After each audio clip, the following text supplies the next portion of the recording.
furmaata rifeensa keenyaa forforiifis tahee ciccitiinsaaf akkasuma laafiinsa dheerina bareedinaaf baay'ee filatamaadha. Karaa kamiin fayyadamuu qabna akkasuma dura gorsa booda faayidaa akkaataa forforiitti ofirraa balleessu.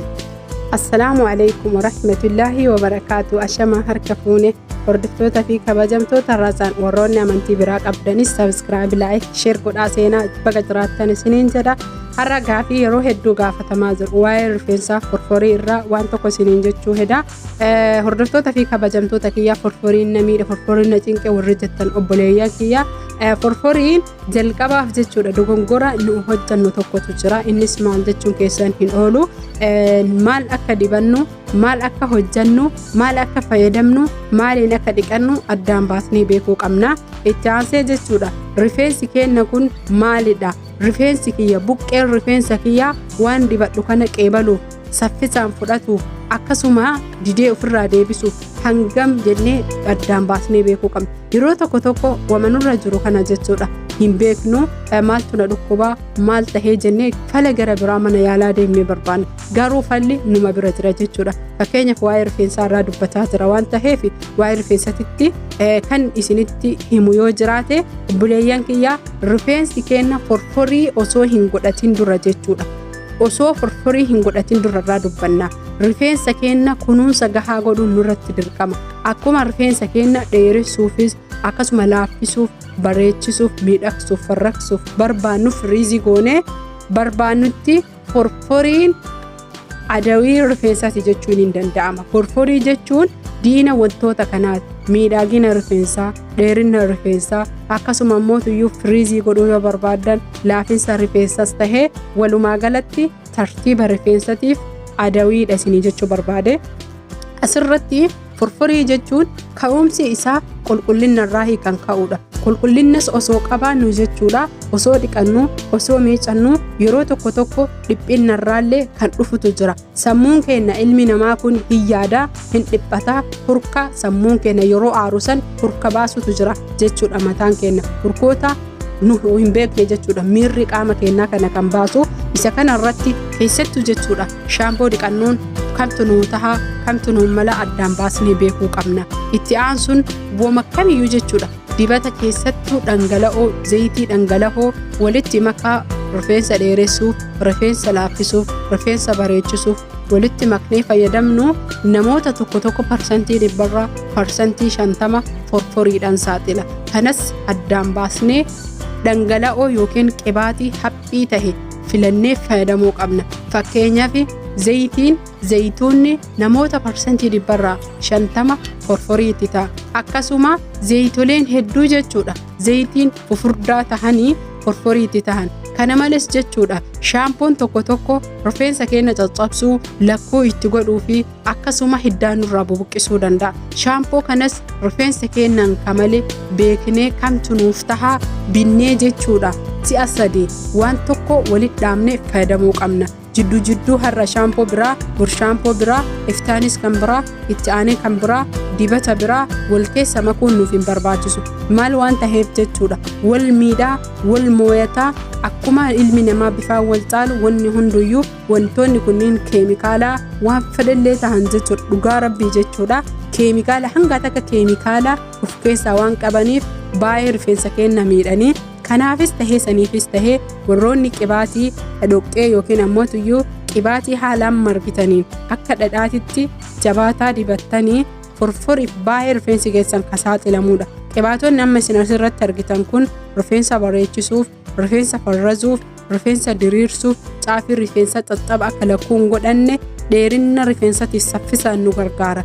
Garuu haa ta'u malee qibaatoleen haala kanaan rifeensa keenya filatamaa tahee rifeensa keenya bareechisu, rifeensa keenya farrazu, baay'ee ittiin bafaarru, ittiinis bashannannu, ofirraa miidhagnee gammannu baay'ee garuu karaa biraatiin karaa hin yaanneen dhufa. Namoota hunda osoo hin tahin parsantii 100 parsantii 50 jechuudha. Parsantii 50 kunniin namoota rifeensi isaanii laafaa yookiin ammoo tuyyuu buqqeen rifeensa isaanii kuni bakki rifeensi keessaa yaa'uun buqqichi kuni bakka madda rifeensaa suni afaan isaa xiqqaa yoo tahee jedhee dhaqee qibaatiin kun kan cufuudha.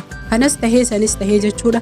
Zayitiin furdaa yookiin ammoo qibaatiin dhangala'oolleen bakka san kan cufuudha. Waan bakki rifeensi madduun yookiin rifeensi keessaa bahuun suni xiqqaa taheef jechuudha. Kana karaalee hedduun ni jira. Rifeensa keenya rifeensi kiyya furdaa, rifeensi kiyya haphii yookiin laafaa kan jedhu haala salphaa taheen laaluu dandeenya. Mana keenya keessa teenyee doktora nun barbaachisu ofii keenya doktora ofiif tahuu malla. Booda sanii jechuudha. Qibaatii kamtuyyuu furdaadha, qibaatii kamtuyyuu laafadha. Rifeensi kiyya dheerina saffisa dhugaa rabbii jechuudha. Rifeensa saffisaan dheeratuu fi rifeensa turaa dheeratutu jira. Rifeensi turaa dheeratu kuni rifeensa buqqeen isaa yookiin ammoo bakki madda rifeensaa keessaan bahu sun afaan rifeensaa isaanii guddaa ta'anii fi akkasuma nyaata yookiin kunuunsa isaa hedduu kan fudhatuu fi rifeensa baay'ee dheeraa saffisaan dheeratuu fi akkasuma ammoo waan isaaf kenname qeebaluudha jechuudha. Akkuma fuulli namaa garagara tahe nyaanni namni nyaatu garagara tahe wanni rifeensaallee garagara. Fakkeenyaaf rifeensa obboleettii tiyyaa qibaatii dhangala'oo yookiin ammoo qibaatii bishaanii ni tahaaf yoo tahe tarii anaan ta'u. Qibaatii dhoqqee yoo anaaf tahe obboleettii tiyyaaf hin ta'u. Sababni isaa jechuudha rifeensi kiyyaa yookiin madda rifeensaa buqqeen kiyyaa fi kanisii waan gargar taheef yoo wal fakkaate malee jechuudha. Tarii saffisaan kan buqqeen isii yookiin madda rifeensaa bakka rifeensi keessaa bahuun waan gadi kennameef fudhatudha. Lafni haala sadii hin jirti. Lafni qotatan jechuudha. Lafa midhaan yoo facaastan haala gaariin baastu jira. Lafa midhaan yoo itti facaasan achumatti dhugee hambisee polis hin deebisne ofiifis hin fayyanne. Itti aansee jechuudha. Lafa midhaan yoo facaastan cedhiseetumaan balleessee ol baasutu jira. Kan bishaan qabatu jechuudha. Haala kana rifeensa keenya jechuun sanis tahee kanas tahee tooftaa amman isiniif hime kanaan fayyadamuu hin dandeettan. Manuma keessan keessa teettanii rifeensa keessan karaa salphaan inshaallah ta'ala viidiyoo yeroo biraa isiniif hojjedha. Rifeensi kiyya furdaa moo akkasuma dafee saffisaan waan ani kennuuf kana fudhatee nyaatee yookiin ammoo dhugee kunuunsa isaaf tahamoo rifeensi kiyya kun kunuunsa isaaf tahuu didee waan ani kennuuf kana qaawwi isaa yookiin ammoo afaan rifeensaa suni baay'ee dhiphaa yookiin ammoo tuyyuu xiqqaa waan ta'eef rifeensi kiyya laafadha. Booda sanii furfuriif na saaxila jennee addaan beeynee beekuu qabna. Kanas tahee sanis tahee jechuudha. Walumaa galatti osoo waan kana hin beekin rifeensa dheeressuufis tahee akkasuma rifeensa keenya laaffisuuf wantoota zayitii dibatumtoota garagaraa walitti maknee qibaatii garagaraa yoo kan walitti dibannu taate furfuriif nu saaxila. Akkasuma ammoo tuyyuu rifeensa keenya amaloota hin beeyneen ciccitiinsa caccabiinsa nu saaxila. Furmaata isaa hoo maali kan jettaniif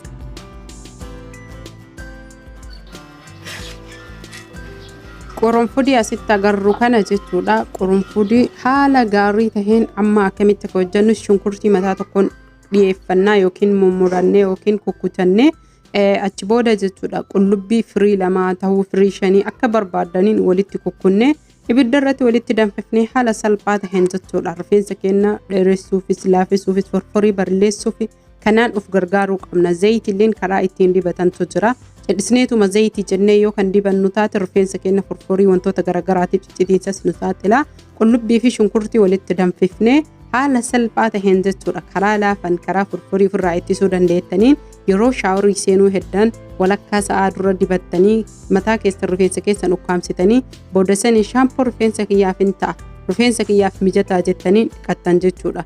Kana walitti affeeltanii akkanatti walitti affeeltanii illee karaa hedduun dibachuun hin danda'ama inshaallahu ta'ala. Amma isinitti dheeratee waan ta'eef obsaan na caqastanii guyyaa biraa viidiyoo kan isin hojjedhu taha. Haaluma amma argitan kana jechuu walitti affeeltanii erga geessitaniin booda akkuma reef isiniin jedhetti yoo bishaan kun qorree jedhe yeroo shaaworii seentanii xumurarraa erga shaampoon dhiqattanii geessitan kan dhimbiibdanii haala salphaa taheen kan fayyadamtan. Itti aansuun zinjibila hin daakkattanii zinjibila keessan jechuudha. Zinjibila namni hin beekne hin jiru. Zinjibila bulleeffattanii booda saniin jechuudha. Qurunfudii fi zinjibila ammallee walitti daayinee jechuudha. Qurunfudillee adduma daayinee zinjibilallee bulleeffannee fuunee qullubbii fi zinjibila walitti naynee dhiifamna of kolcha. Qurunfudii fi zinjibila waliin naynee zayitii zayituuna haa ta'u zayitii rifeensa dibannu waan rifeensa keenyaa ta'u sani fuunee distitti naynee ibidda irratti danfisna jechuudha. Qurunfudii zinjibila zayitii rifeensa keenya dibannu san jechuudha. Booda sanii hin dhibbiibna halkan tokko keessa bulchinee jechuudha. sa'a 24 booda dhimbiibnee rifeensa keenya haala salphaa taheen akkanatti kunuunsuu furfurii malee eegumsa gahaa goonee fi osoo hin dhiqatiin fakkeenya farra dibannee bur'ammootuyyuu akkam isinitti qullubbii shunkurtii walitti danfiftanii dibattanii erga bultanii kaatanii ganama san dhiqachuu hin dagatinaa isiniin jedha. Rifeensi keenya akka rifeensa biyyoota biraa sa'a 2-3 ka dibatanii rifeensa kunuunsa ta'uuf yookiin tajaajila ta'uuf miti zayitiin irra oolee buluu qaba. Irra oolchitanii bulchitanii ganama sanii dhiqattan jechuudha. Galgala dibadhaati ganama dhiqadha akka isiniin jedhu kana. Akkas hordoftoota fi kabajamtoota kiyya hanga viidiyoo biraatti walitti deebinutti inshaallahu ta'ala horaa bulaa isiniin jedha. Subscribe, like gochuun turtii gaarii rifeensa gaarii isiniif haa ta'u.